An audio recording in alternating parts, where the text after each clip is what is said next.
binigyan mo ng sakit, nagpagamot lang sa'yo. Kumuha nga po kayo ng ng tubig na may asin. Oh, may hilo ka dyan, umalis ka dyan, di ka karap dapat dyan, anak ng mangiwanag sa kalangitan yan. Pasakit ng pasakit yan, kunyag sa kalangitan. Sugat. Tunaw ka. Daki na po.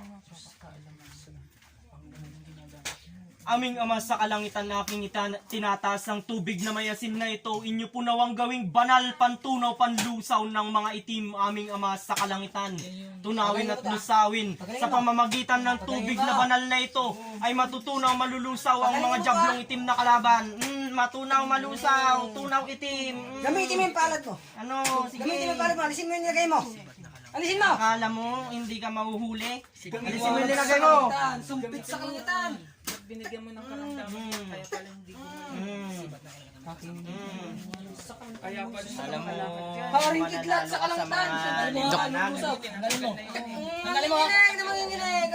Dali mo! Ano muna sa Isa mo. Teka lang. Isa mo ha. Sasagot ka. Ikaw yung manggagamot na pinuntahan nila. Tama! Ikaw ba yun? Ha? Hindi. Sigurado ka? Mangkukulam. Subukan mo yung paano. Tunawin at lusawin Itanong mo ng mga kung jablong itim paano na ginawa kalaban, nila. aming Ama sa kalangitan. Sa paa. Kuryente. Tak! Sige! Mas masakit! Pagalingin nyo. Mas masakit ng pasakit! Pasok.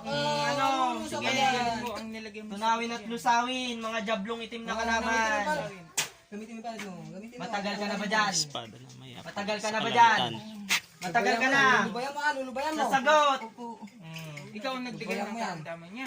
Hindi mo pinalakad, hindi ba? Linagyan mo ng sakit? Ba't ayaw mo paa, sa palakarin? Ba't pipilayin mo? Pagaling mo sa paa. Ha? Taplusin mo sa paa.